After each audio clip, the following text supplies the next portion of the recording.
Lars, Eller, and Nieto-Acciari spoke for the first time as members of the Pittsburgh Penguins on Tuesday, and with that, revealed what the plans are for the team's bottom six heading into the season. I'll have my thoughts on that coming up right after this.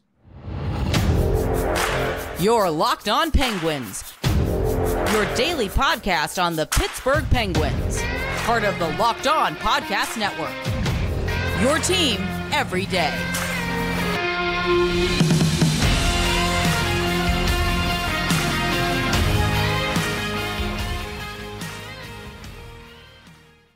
Hello and welcome back to another episode of the Locked On Penguins podcast. I am your host, Hunter Hodes. Remember to follow me on Twitter at Hunter Hodes, follow the show's Twitter at Penguins. And of course, thank you all so much for making this your first listen/watch of the day.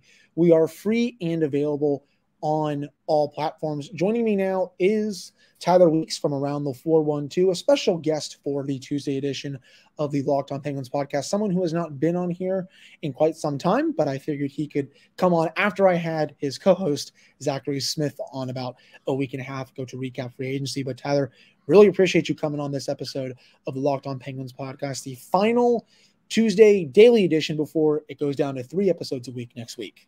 Exciting stuff for you there, Hunter. Thank you for having me on. This is my first time that I'm on by myself. Like you mentioned, I had been on previously with Smitty, my co-host for Around the 412 as well. So thanks for having me on. Yeah, and I figured we could just dive right into it here. So both Nieto-Acciari and Lars Eller spoke to the media on Tuesday for the first time as members of the Penguins. And it looks like Acciari was told the plan for the Penguins bottom six heading into the season. That was probably the money quote from his little media Zoom conference that he had with some of the local media. And he said that Kyle Dubas and Mike Sullivan want more of a shutdown bottom six that can chip in. He actually said that he takes being scored on personally. So what this means, I think, heading into the season is that you're going to see a pretty quote unquote low event bottom six. And what I mean by that is nothing's going to happen at either end of the ice. You'll maybe get some offense from this unit, but you're not going to get a lot of teams scoring when the bottom six is on the ice. And that's a big deal, especially after the Penguins were a minus 22 last season when the Crosby and Malkin lines were not on the ice. When I look at that kind of plan, I think the Penguins want to have the top six carry the load and think that Sidney Crosby, Evgeny Malkin, and all the rest of those guys are going to continue to score at the paces that they did this past season. And if the bottom six can just not be bad in their own zone, they'll be a playoff team. I think that's what the plan that they're going for is. What do you make of that? Yeah, that's something that I think has become more clear as the signings have came in for the Penguins, because when you look at what we expected after the season, you expected a revamp of the bottom six, but I feel like as Penguin fans, we were mainly looking to get some more scoring, but I don't really think that's necessarily what we've gotten. We've gotten some guys that have had scoring in their past as players, but not a lot of guys that have been chipping in quite a lot of goals recently in their careers. What you have had is guys that have been a massive improvement, I think, defensively, like you were saying. And I think that is the main thing that they were going for with the bottom six. And if the plan is for them to go into the season with the expectation of Crosby and Malkin and co to really carry this team offensively again, I don't necessarily think it's a bad team considering that your two superstars came off point per game seasons. But I do think it is somewhat of a gamble, though, that you're not really trying to address scoring in that bottom six. You are getting better defensively, but you're really expecting the 36 and 37-year-old to carry this team again up front. And I think that it's possible, and I think that you're building a team that is different than last year, but I actually mentioned this on our show, and I don't know that I can necessarily say they're overall net better than what they were just a few months ago. I think they're better defensively on that bottom six, but when I look at some of these guys like Acciari and Nieto and Eller and some of the other guys they brought in, I don't see a lot of guys that are going to contribute on offense that much. And honestly, one of the guys that I expect to contribute the most offensively, assuming he gets the playing time in that bottom six role, is Alex Nylander. That's who I would expect to drive the most offense in the bottom six. But based off of the guys that they're bringing in, I just see a more shut down bottom six, and I think that's really what they're going for. I think it's a little bit of a gamble considering the age of some of your scorers up front, but I do think that they are addressing the bottom six in a certain way. And I think it's very clear from all the signings that they've had. That's the thing, Tyler. It looks like they actually have a plan for how they want the bottom six to look this upcoming season, and not just, oh, we're going to throw crap at the wall and hope that a six, especially during the Ron Hextall era. It's definitely a big risk considering Crosby and Malkin are a bit older now. They also played 82 games this past season, something that they've never done in the same season together. It's a big risk to think that they're going to just play at that level again. I mean, who says that they can't, considering how great these players are? But it's still it's still risky, I think, heading into the season overall. Lars Eller also spoke today to the media, and it sounds like he's going to be the third line center heading into the year, and which is a little concerning to say the least. I like Lars Eller. Don't get me wrong. I think he's a perfectly capable fourth line center. He's going to give you really strong defensive impacts. He'll give you really strong impacts on the penalty kill, but he's not going to score for you now. That's just not who he is anymore. There was a time where he was probably one of the better third line centers in the NHL. That time has passed. But when I look at, I guess, mock lines right now, it's hard to not think that the Penguins are going to have maybe a third or fourth line that is Matt Nieto on the left wing, Lars Eller at center, and maybe someone like Noel-Acciari on the right wing. You can organize this any way you want, and maybe they'll want Jeff Carter on the fourth line to be the center there just because they like his face-off ability, but I think he's better at wing now. Yeah. But that kind of line is what I think they may be going for. But, man, if that's your third line and you want to contend, I don't know. I mean, I like Eller. I just don't think he's suited to be a third line center. I think this team is still another center short. Yeah, I don't either, because that's one of the positions I would have addressed in the offseason to try to get some more scoring in your bottom six. And if Lars Eller is going to be your 3C, I think you're improved defensively, especially compared to like Jeff Carter at center last year. Jeff Carter in his age at 38 years old, he's suited to be more on the wing. If he's going to bring any value to the Penguins at this point, that's where it's going to come from. But in the transition game, Lars Eller can't turn. I mean, his skating, he can no longer turn anymore that fluidly. I think his defense is fine and his penalty kill is fine, but I just don't think that he has the legs anymore to really offensively be what you would like out of a third line center.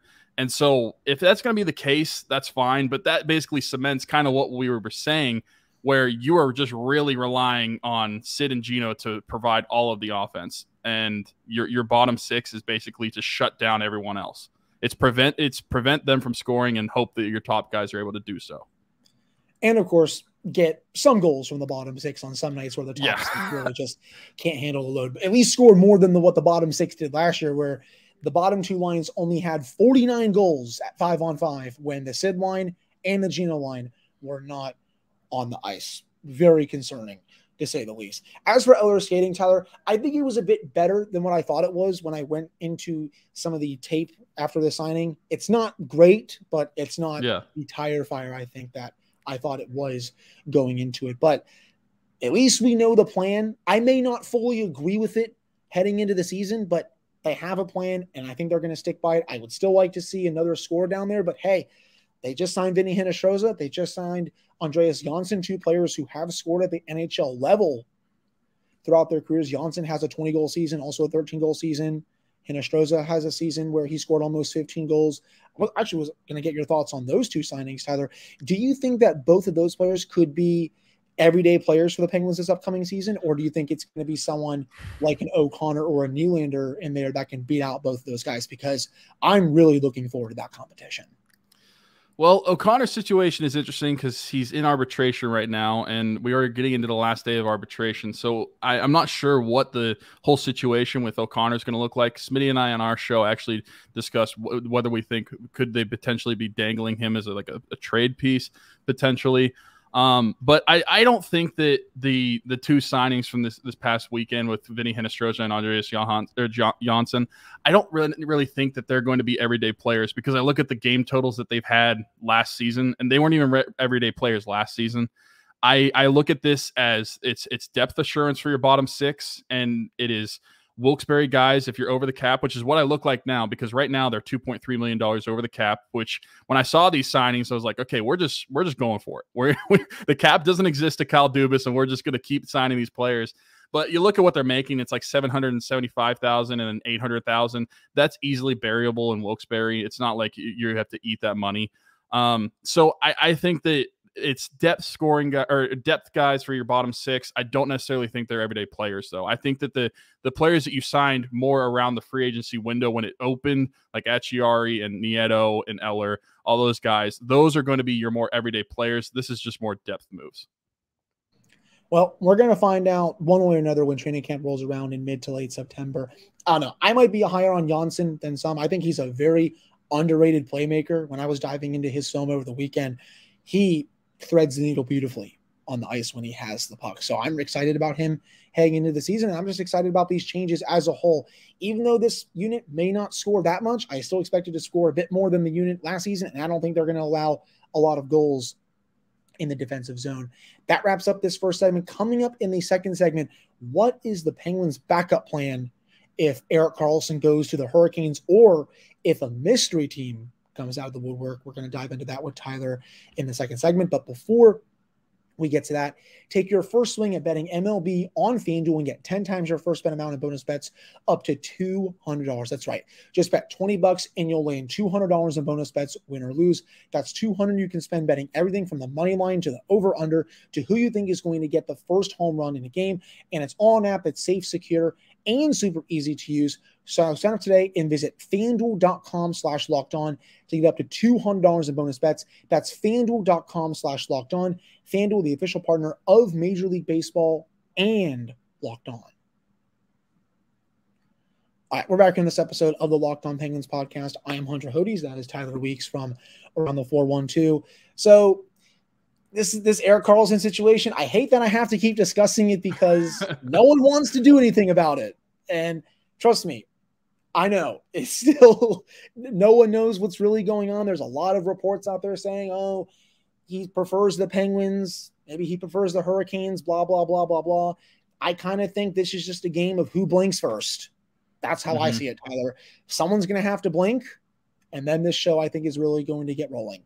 But if the Penguins do not get Karlsson, what's the backup plan? Do they go out and trade Jeff Petry and sign someone else? Do they go into the season with this defense now?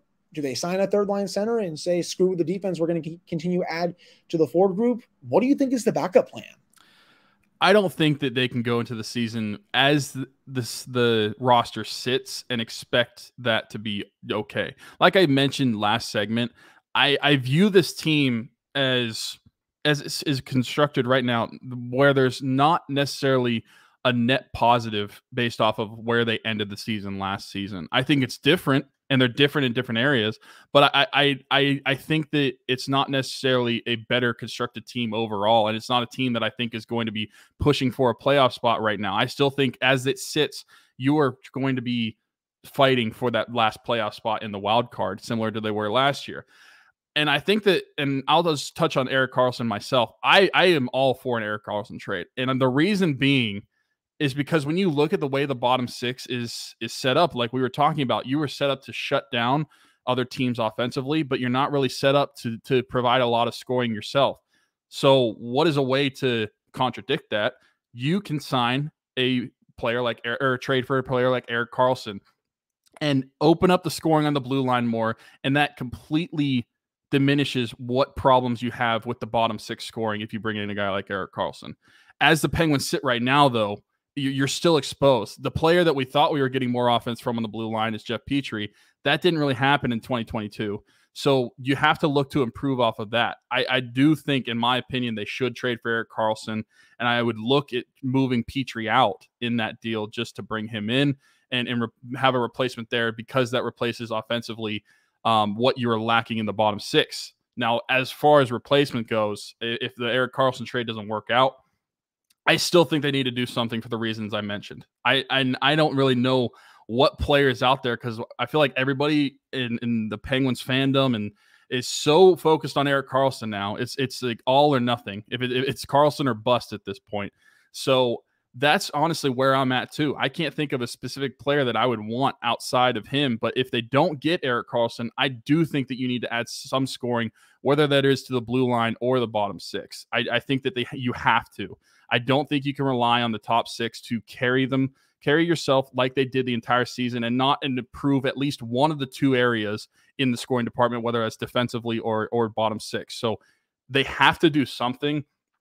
I would still prefer that they improve their defensive scoring a little bit more. I think that they have slacked in their blue line scoring over the past couple seasons, and I think that's something that the Penguins had. When you look at those cup runs, they had a lot of blue line scoring and chip-ins from the defense, and that's something that's lacked. And I think that's part of the reason that they've kind of diminished their game a little bit. So I do think I would improve the defense prior to improving the scoring in the bottom six, but like I said, I'm all on the Erik Karlsson train, and Erik Karlsson is a Penguin in my mind until he's not. And I'm just waiting for the trade to happen. And like you said, it's waiting until someone blinks. And I really think that the Penguins are in on this one.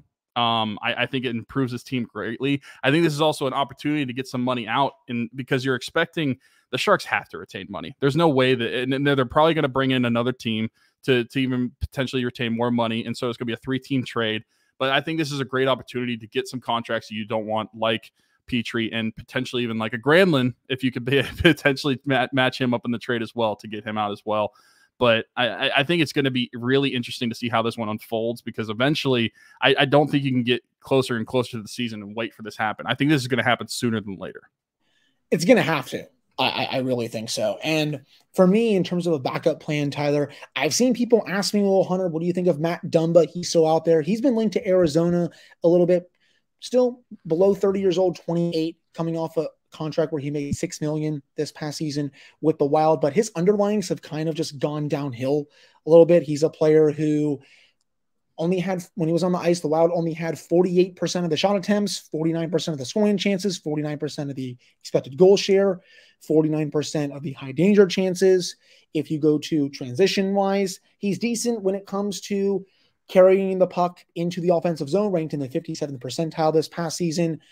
Pretty decent in entry passes, ranked in the 67th percentile, but he's not good at exiting the zone, only ranked in the 22nd percentile for possession exits, only ranked in the 35th percentile for defensive impact at 5-on-5. So I'm not really super big on Dumba as a replacement, especially if Karlsson goes to the Hurricanes and they send Petry out in another deal. I would rather just go for other options at that point. But yeah, I mean, this is the big thing that the Penguins are waiting on.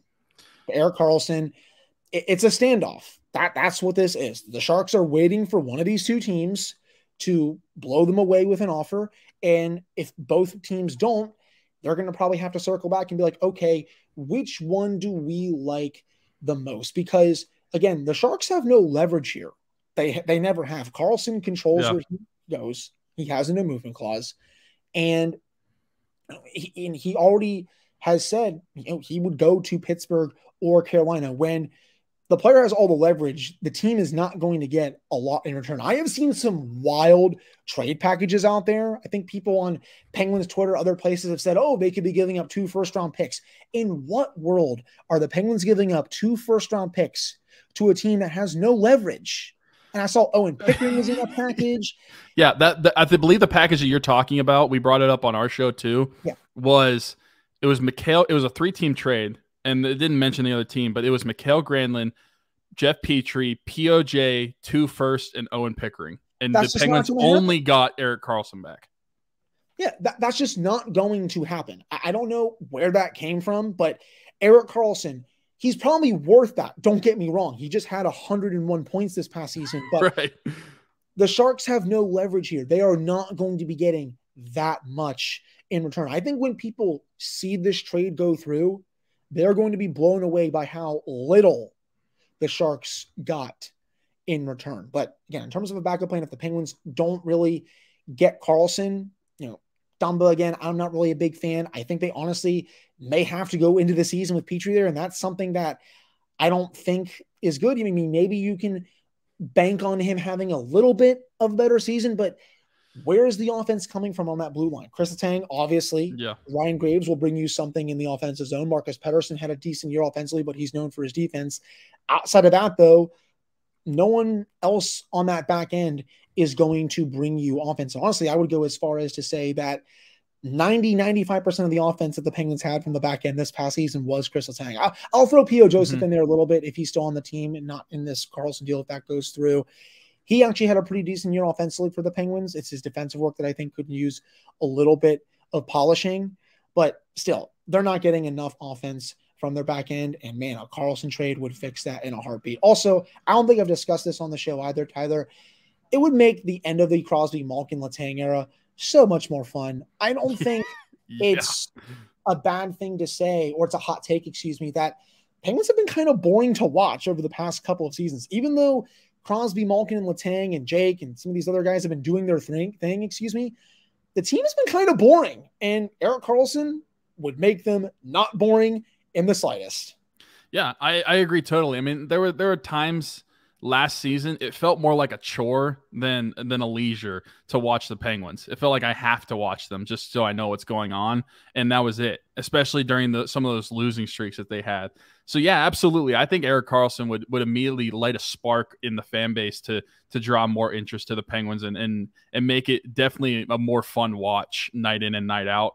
And just to touch on Dumba too, I think that, in my opinion, the reason I don't like Dumba as a backup plan is because when you look at Erik Karlsson, you know you're not even going to get the defensive play from him, but that's not what matters. You're getting the 101 point Erik Karlsson. And so I think that his offense way outweighs whatever defensive liability you're going to get. I don't think the same way with Dumba. You're not going to get the same offensive output to outweigh some of the defensive liability he would be. And so that's why I wouldn't want him as a backup plan, and probably just staying put with Petry. If you do that going into the season and your blue line looks the exact same as it did last season, you're really just banking on Petry to start scoring more and look like he did more in Montreal. That's the only difference I see with Petry, because I don't think Petry was as bad as a lot of people want to make him out to be, at least defensively. But the problem is you traded for him to score, and he just didn't do that. That's the issue with him. And so if you're moving on from him, that's great, especially if it's for Erik Karlsson. But if you're going into the season with him, he needs to put some more pucks in the net, because otherwise that trade is getting worse and worse, because that's what you added him for. I agree. And I definitely did not expect him to be a little underwhelming offensively this past season. I was someone who loved the trade at the time because he had a pretty good end to the season with Montreal when Marty St. Louis was the head coach. He had 21 points in the final 30 games after Marty St. Louis took over for Dom Ducharme. So we'll have to see when it comes to that. There's a lot of moving parts when it comes to this deal. I don't think anything is inevitable, but hey, just keep all of your eyes peeled to social media. Turn on the notifications for Elliot Friedman and everyone that will be reporting on this trade. That will wrap up this second segment. Coming up to end the show, what was the Penguins' best game from a miserable 2022-2023 campaign? Tyler and I will have our answers on that coming up right after this. All right, we're back here in this episode of the Locked On Penguins podcast. I am your host, Hunter Hodes. Remember to follow me on Twitter at Hunter Hodes, follow the show's Twitter at LO_Penguins. And of course, thank you all so much for making this your first listen/watch of the day. We are free and available on all platforms. So, Tyler, I thought this was a pretty fun topic to discuss to end another episode of the show. I have my answer for what the most fun game of this past season was. What is yours? So I thought of a few games immediately. And I don't even know, it's hard to describe fun with a lot of the games from last season. Because like I said last segment, that it was a chore to watch some of these games. But some of my favorite games, and I actually listed down just a couple to bring up. So the one I first brought up to you before we started recording was Malkin's 1000th game. I just think that the build up to that final moment where Malkin wins it in the shootout, it was like a perfect ending to that night, and a perfect send off for his 1000th game against the Flames. I don't think the only way that I think it could have gone better is if that was an OT goal instead of a shootout goal, because I am hashtag so the shootout sucks. But And that's one of them. Another one that I thought about was the Rangers with the Letang winner in OT. I feel like that game was very exciting. And that was in part of the dog days of the season where all the points were starting to matter more because the Penguins kept losing games. And so whenever they won that game, it just felt like a huge win, especially because they were fighting with the Rangers and a few other teams for some of these playoff spots.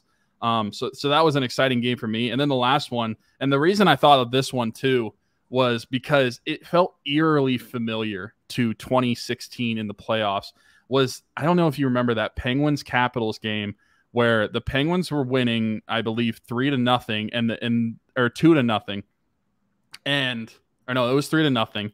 And the Capitals score 3 unanswered goals in the third period. And I immediately thought back to Game 6 in 2016. And I'm like, it's happening again. Where we were blowing this 3-goal lead, and it's happening again. But then instead of winning in overtime with Bonino, Malkin scores the goal, I think, with like 1 minute and 20 seconds left on the clock. That game it brought back so many memories from that Game 6 in 2016 because it just felt like I was watching the same game, same type of atmosphere. But yeah, so those were some of my favorite games from the season. And honestly, it was tough to pick some of these games because there weren't that many that I could remember from last season because there was a lot of games that I wanted to black out because we're talking about a season where the Penguins missed the playoffs. So there weren't a ton to pick from, but those I think were some of the good ones. And of course the Blackhawks game that got Ron Hextall fired at the end of the season. That was and also one of my personal favorites, but that's just for me.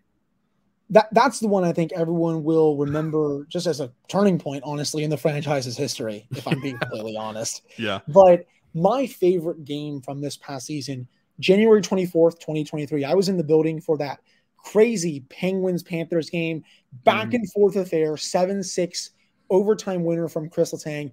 No goaltending in the slightest. Alex Lyon finished with a 857 save percentage. Casey DeSmith was the one that had an 846 save percentage. It honestly looked like DeSmith couldn't even move in the crease. That was just how bad that he played in that game. Letang comes back from his injury. Before that, his dad passed away, came back from his stroke. He had his moment in overtime when the Penguins scored on a 4-on-3. Penguins were in a playoff position at that point. Mm-hmm. And man, that was just such a great game. Honestly, a big throwback to the 80s there, to be honest. Another game that I really liked as well was that 3-0 comeback against the Vancouver Canucks a bit earlier in the season when it looked like the Penguins were just going to get blown out in that game. And then all of a sudden they scored 3 unanswered goals to end the first period. And then they were able to win that game against the Canucks a bit later on. That was a very fun one. And also, I'll add on, even though it's the Columbus Blue Jackets, seeing the Penguins come back from 4-0 down, Sidney Crosby winner in overtime, that was such a big win at the time because the points were really mattering for the team. And just seeing them win that game when it looked like they had absolutely nothing for the first period and a half, honestly, first 2 periods, was a sight to behold. So those are honestly my 3 favorite games from this past season. Even though the Penguins didn't make the playoffs, I still thought they had some pretty memorable ones, to say the least. Yeah, I will say with that Florida game, it is interesting to think about what could have been.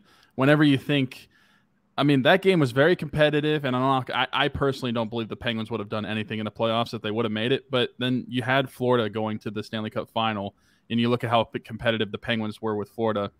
I mean, you never know with a team getting hot at the right moment. That's what I think happened with the Panthers. But yeah, that's a fun game to look back at. After we were done recording this, I think I'm going to watch the highlights of that game. Yes, please go ahead because, again, you will be transported back to the 1980s, that's for sure.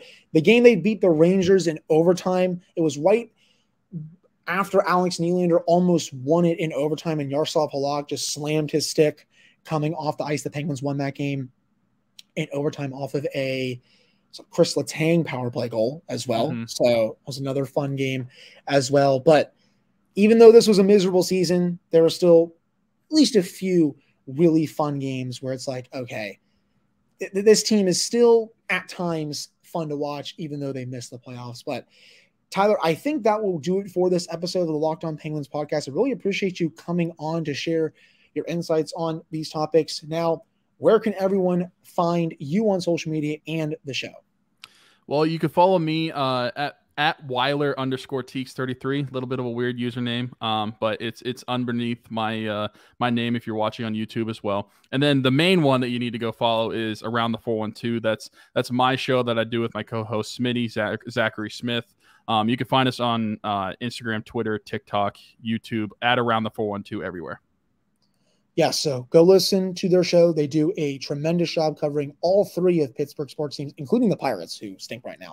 But sorry, I had to throw that in there as someone who. Hey, they picked the right guy for the draft. I'm happy they picked one of the LSU kids. Schemes is very good. Don't get me wrong, but I'm a Nationals fan, of course, and I am very excited. You got your guy too. There you go. Yes, very hyped about that. But again, thank you all so much for listening to / watching this episode of the Locked On Penguins podcast. I'll have another episode for you all on Wednesday, as hopefully we'll get some sort of news here at some point. If we don't, I'll still have topics to discuss on the show. So I'll talk with you all on Wednesday.